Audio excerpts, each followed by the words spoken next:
Hi guys. तो अपन आज पढ़ेंगे डिजिटल इकोनॉमी। तो व्हाट इज़ डिजिटल इकोनॉमी? तो डिजिटल इकोनॉमी एक ऐसी इकोनॉमी होती है जिसमें जो इकोनॉमिक एक्टिविटीज़ है, प्रोसेसेस है, ट्रांजैक्शंस है, वो डिजिटल टेक्नोलॉजी को यूज़ करके हुए।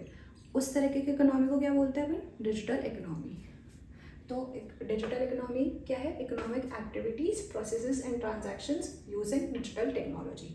इसके क्या क्या कंपोनेंट्स होते हैं, ये कैसे होती है? अपन मोबाइल्स यूज़ करते हैं, अपन सॉफ्टवेयर यूज़ करते हैं, अपन क्लाउड कंप्यूटिंग और डेटा एनालिटिक्स यूज़ करते हैं। तो मतलब डेटा को एनालाइज करते हैं, जो भी अपने पास डेटा बेसिस में होता है। इन सब से अपन यूज़ करके और डिजिटल टेक्नोलॉजी से यूज़ करते हुए अपन डिजिटल इकोनॉमी में काम करते हैं। तो इसके मतलब ये कैसे अपन देख सकते हैं अपने इकोनॉमी में? ई पेमेंट्स के थ्रू, जो अपने यूपीआई है, जो अपने डिजिटल बैंकिंग है, बैंकिंग सिस्टम्स, ये सब आजकल डिजिटलाइज्ड हो गया है। सब कुछ फ़ोनों पे चलता है। किसके लिए?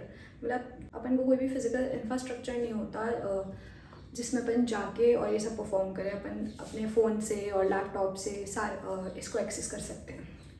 तो इसमें गिग इकोनॉमी भी होती है। गिग इकोनॉमी क्या, कौन सी इकोनॉमी होती है? जिसमें फ्रीलांसिंग और ये सब आता है, शॉर्ट टर्म कॉन्ट्रैक्ट्स होते हैं।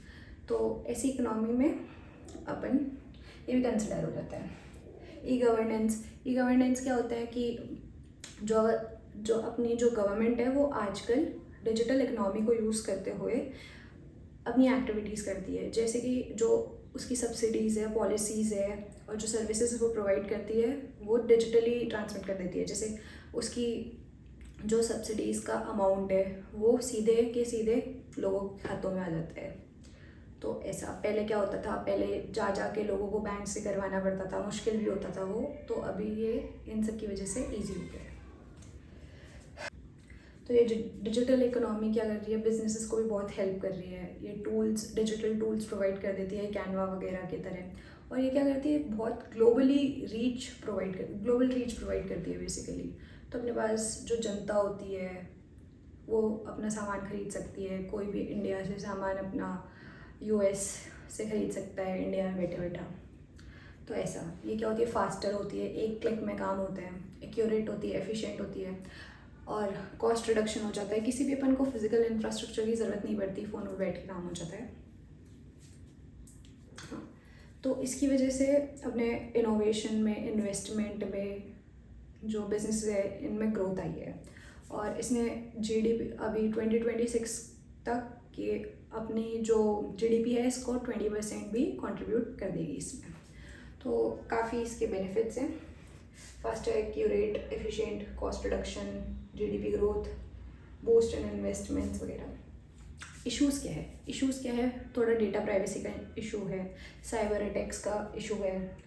अब डिजिटल डिवाइड है, लोगों के पास इंटरनेट कनेक्शन नहीं है। तो वो इस वजह से जो एक्टिविटीज़ है इसमें पीछे रह जाते हैं। Job displacement due to automation है।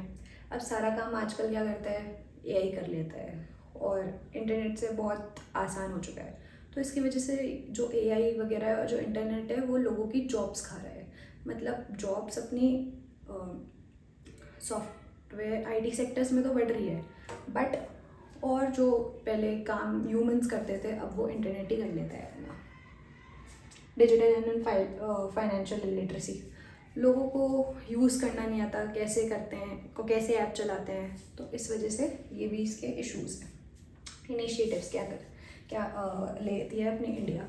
सबसे पहले है भारत नेट क्या है इनिशिएटिव कि जो अपना इंडियन गवर्नमेंट है इसने भारत नेट चालू कराया है। जो रूरल एरियाज़ है, अपने गांव बस्ती है, इसमें ब्रॉडबैंड पंचायत्स में लगवाने का और इंटरनेट कनेक्शन देने का सुझाव है।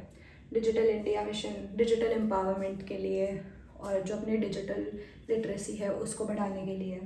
जैम ट्रिनिटी है, जन धन आधार मोबाइल ट्रिनिटी। तो इससे होता है, जन धन क्या है कि लोगों के खातों में पैसा पहुंच जाएगा सब्सिडीज़ का। उसके लिए आइडेंटिफिकेशन किससे होगा? आधार से। और वो मोबाइल से अपन यूज़ करेंगे तो ये सब हो जाएगा। तो basically this was all about digital economy. और ये सब कुछ आप नोट कर सकते हैं, बहुत शॉर्ट में मैंने लिख दिया है।